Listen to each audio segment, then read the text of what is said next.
નમસ્કાર મિત્રો, હું કનૈયાલાલ મીરાણી આપની પોતાની મનગમતી યુટ્યુબ ચેનલ શિક્ષણ સફરમાં આપનું સ્વાગત કરું છું। આ ચેનલ ઉપર શૈક્ષણિક માહિતી, અભ્યાસક્રમ, શિષ્યવૃત્તિ પરીક્ષાઓ, સરકારી યોજનાઓ, સ્પર્ધાત્મક પરીક્ષાઓ તથા કમ્પ્યુટર અને ટેકનોલોજીને લગતા વિડીયો અપલોડ કરવામાં આવે છે। હજી સુધી તમે જો આ ચેનલને સબસ્ક્રાઇબ ના કરી હોય તો સબસ્ક્રાઇબ કરી દેજો, તમારા મિત્રોને શેર કરી દેજો અને બેલ આઇકન દબાવી દેજો જેથી અમારા નવા વિડીયોની અપડેટ આપને મળતી રહે। નમસ્કાર મિત્રો, ચલો નમસ્કાર મિત્રો, આજે આપણે વાત કરવાના છીએ 19/4/2024 ના રોજ ધોરણ 8 ની અંદર જે અંગ્રેજી વિષયનું પેપર હતું એ પેપરનું સંપૂર્ણ સોલ્યુશનની વાત કરી છે। આપણે આ પેપર જે છે દ્વિતીય સત્રાંત કસોટી એટલે કે વાર્ષિક પરીક્ષા 2024 ની જે ઇંગ્લિશ ધોરણ 8 ની અંદર ઇંગ્લિશના પેપરનું સંપૂર્ણ સોલ્યુશન આપણે આ વિડીયોમાં જોવાના છીએ। તો તમે જો હજી સુધી આ ચેનલને સબસ્ક્રાઇબ ના કરી હોય તો સબસ્ક્રાઇબ કરી દેજો અને સાથે સાથે બેલ આઇકન પણ દબાવી દેજો જેના કારણે અમારા દરેક નવા વિડીયોની અપડેટ છે એ આપને મળતી રહે। અને હા, તમારા મિત્રોને શેર કરવાનું ભૂલતા નહીં કારણ કે એમને પણ આ પેપર સોલ્યુશન સરળતાથી મળી રહે। તો ચલો આપણે હવે વાત કરીએ પ્રશ્ન 1 ની અંદર તમારે એમાં ફકરા પરથી પ્રશ્નના જવાબ આપવાના છે। ફકરો તમે બરાબર ધ્યાનથી વાંચી જ લીધો હશે તો આપણે સીધી વાત કરીએ એના પ્રશ્નોના જવાબની। સૌથી પહેલો પ્રશ્ન, what is Gujarat famous for? તો Gujarat is famous for lion. પછી બીજો પ્રશ્ન છે, which animals are found in Assam? તો one horned rhino, elephants, wild buffaloes and swamps deer are found in Assam। ત્રીજો પ્રશ્ન છે, where can you see one horned rhino? તો અહીંયા આવશે કાઝીરંગા। અને ચોથો પ્રશ્ન છે, there are many birds sanctuaries in Gujarat? તો એનો આવશે ટ્રુ। ચલો અહીંયા પછી બીજો પ્રશ્ન છે જેમાં ચિત્રમાં જોઈ અને પ્રશ્નના જવાબ તમારે આપવાના છે। ચિત્ર તમે બરાબર ધ્યાનથી જોઈ લીધું હશે। આપણે પ્રશ્નના જવાબ છે એને જોઈએ તમારો જવાબ તમે સાચા લખ્યા છે કે ખોટા। તો પહેલો પ્રશ્ન છે, Rakesh is not allowed in the government school because he is poor? True or false? તો આવશે ફોલ્સ, ખોટી વાત। પછી ઇઝ પ્રાઇમરી સ્કૂલિંગ ફ્રી? તો yes, primary schooling is free. ત્રીજો પ્રશ્ન છે, what is the full form of RTE? તો રાઇટ ટુ એજ્યુકેશન। અને ચોથો પ્રશ્ન છે, I write I like the write I like the most is ખાલી જગ્યા? તો અહીંયા ખાલી જગ્યા તમારે પૂરવાની છે તમારી જાતે। અને this picture and information is about? તો રાઇટ ટુ એજ્યુકેશન એક્ટ 2009। તો આ પાંચમા પ્રશ્નનો જવાબ પણ અહીંયા આપી દીધેલો છે। ચલો એના પછી પ્રશ્ન 3 છે, ઉદાહરણ મુજબ તમારે જવાબ આપવાના છે। અહીંયા ઉદાહરણ તમને આપેલું છે એ પ્રમાણે આપણે જવાબ જોઈએ। પહેલા પ્રશ્નો છે, he was praying, wasn't he? તો યસ, હી વોઝ। તો અહીંયા આ રીતના તમારી ખાલી જગ્યા પૂરવાની છે। બીજો છે, સી વોઝ કુકિંગ? તો wasn't she? Yes, she was. ત્રીજો, they were not playing cricket? Were they? તો નો, ધે વેરન્ટ। ચોથું છે, ધે વેર ડાન્સિંગ?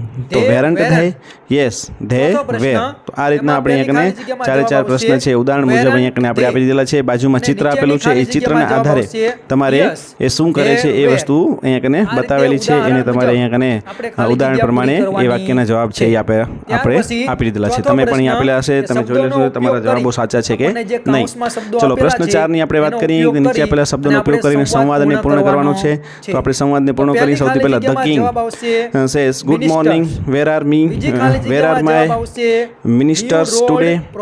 એમાં જવાબ આવશે ministers I will discuss the છે। અહીંયા તમે જોઈ શકો છો, કાઉન્ટ કોર્ટિયર્સ ટુ? તો યોર મેજેસ્ટ્રી ગ્રેટ સાધુ is in your is our kingdom દેશ? અહીંયા તમને દરેકે દરેક શબ્દ છે એની ખાલી જગ્યા પૂરેલી છે, તમે જોઈ શકો છો। પાંચમો પ્રશ્ન છે, ખાલી જગ્યા પૂરો એન્ડ અને બટ વડે જોડો? તો Tenali Raman and his ministers were at sadhu's camp? The end આવશે। બીજી ખાલી જગ્યામાં તમે જોઈ શકો છો, ધ સાધુ protect a lot but the villagers પ્લક્સ a hair? તો બીજામાં બટ આવશે, ત્રીજામાં એન્ડ આવશે, ચોથામાં બટ, પાંચમામાં એન્ડ અને છઠ્ઠામાં પણ એન્ડ આવશે। તો તમે આ રીતના તમે અહીંયા કને જોઈ શકો છો। તો સરળતાથી તમે આ પ્રશ્ન જે છે એ એન્ડ અને બટ વડે આપણે ખાલી જગ્યા પૂરવાની હતી, તો જ્યાં એન્ડ આવતું હોય ત્યાં એન્ડ અને બટ આવતું હોય ત્યાં બટ તમે મૂકી શકો છો। એ જ રીતના વાત કરીએ આપણે છઠ્ઠા પ્રશ્નની અંદર તમને સ્પેલિંગો આપેલા છે। આ સ્પેલિંગોને ખૂટતા અક્ષરો મૂકીને અર્થપૂર્ણ સ્પેલિંગ બનાવવાનો છે। તો પહેલો સ્પેલિંગ બનશે ડોક્ટરનો, તો જોઈ શકો છો આપણે પહેલો ડોક્ટર છે। બીજો સ્પેલિંગ બનશે ટ્રીનો, ત્રીજો બનશે ઓશનનો, ચોથો બનશે ડાન્સરનો અને પાંચમો બનશે સાધુનો। એ જ રીતના છઠ્ઠો શું બનશે તમે જોઈ શકો, મિનિસ્ટર્સ।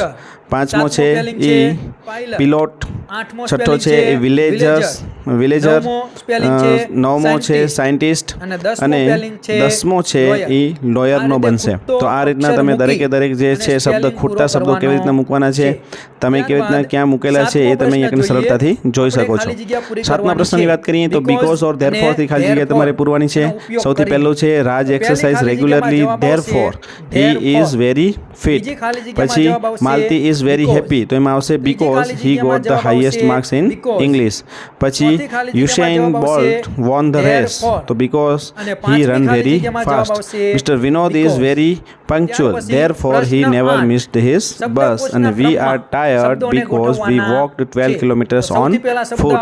તો આ રીતના તમારે અહીંયા કને 7મા પ્રશ્નનો જે છે એ તમે અહીંયા સરળતાથી જવાબ આપી શકો છો. એના પછી 8મા પ્રશ્નમાં શબ્દને શબ્દ ક્રોસ ગોઠવવાનું છે, તો તમે જોઈ શકો છો એબીસીડી પ્રમાણે તમારે ગોઠવવાનું છે. સૌથી પહેલા આવશે આસામ, ગોવા, ગુજરાત, કાઝીરંગા અને પંજાબ. એ રીતના તમે ABCD પ્રમાણે તમે અહીંયા કને સરળતાથી ગોઠવી શકશો. ચલો એના પછી પ્રશ્ન 9ની આપણે વાત કરીએ તો નીચે આપેલા શબ્દોનો ઉપયોગ કરી અને પત્ર લેખનને તમારે પૂર્ણ કરવાનું છે. તો તમને અહીંયા શબ્દો આપેલા છે કૌંસની અંદર, એ શબ્દોનો ઉપયોગ કરવાનો છે. ચલો સૌથી પહેલા આપણે વાત કરીએ ડિયર. શું આવશે? તો નામ આવશે જિયા, તો અહીંયા લખી દઈએ જિયા. પછી how are you? I hope you are fine there. પછી આઈ વોન્ટ ટુ, પછી આવશે inform you that on 21st February we celebrated. શું સેલિબ્રેટેડ કરે છે? તો અહીંયા આવશે mother tongue day in our school અને we all spoke in Gujarati. તો let me know about your experience, I will wait for your reply. અને અહીંયા આવશે યોર લવિંગ ફ્રેન્ડ ટીના મોદી. ચલો એના પછી આપણે વાત કરીએ પ્રશ્ન 10ની, જેની અંદર તમને આ અહેવાલ લેખન જે 8-10 વાક્યોમાં કરવાનું છે, તમારા શબ્દોમાં તમારે અહીંયા કરવાનું છે. આપણે જોઈ શકો છો અહીંયા અહેવાલ લેખન તમને સરસ રીતે નીચે આપેલું છે. તમે જોઈ અને બરાબર અહેવાલ લેખન કરી લેજો. તમે આ વસ્તુ એના આધારે 8-10 વાક્ય બનાવવાના હતા જે તમે બનાવી લીધા હશે. ચલો એના પછી 11મા પ્રશ્નની વાત કરીએ કે જેની અંદર તમારે કાવ્ય પૂર્ણ કરવાનું હતું. ઉદાહરણના આધારે અહીંયા જોઈ શકો આ શબ્દના આધારે. તો સૌથી પહેલા જે શબ્દના આધારે પૂછે એ પેલું જે છે pink pink the rose in pink, the lips of baby is too અને I like pink don't you. ચલો એ રીતના તમારે અહીંયા કરવાનું છે. બીજું છે green green the grass in green, the leaves on the trees is too, I like green don't you. આ રીતના તમારે છે આ બંને પૂરા કરવાના છે. ચલો અહીંયા કને આપણે આ સંપૂર્ણ સોલ્યુશન છે એ પૂર્ણ કરી લીધું છે. તમે વિડીયોની જરૂર પડે ત્યાં સ્ટોપ કરી અને જોઈ શકો છો, જોઈ લેજો, જેના કારણે તમને સરળતાથી આ દરેકે દરેક પ્રશ્નોના જવાબ તમે આપેલા છે એ બરાબર તમને સમજાઈ જાય. અને હજી સુધી આ ચેનલને જો તમે સબસ્ક્રાઇબ ના કરી હોય તો સબસ્ક્રાઇબ કરી દેજો અને સાથે સાથે બેલ આઇકન પણ દબાવી દેજો અને તમારા મિત્રોને પણ શેર કરી દેજો. તો ચલો આપણે અહીંયા કને આ સંપૂર્ણ સોલ્યુશન પૂર્ણ કરીએ છીએ. ફરીથી પાછા નવા વિડીયો સાથે મળીશું. ત્યાં સુધી તમે બધા મસ્ત રહો અને તંદુરસ્ત રહો.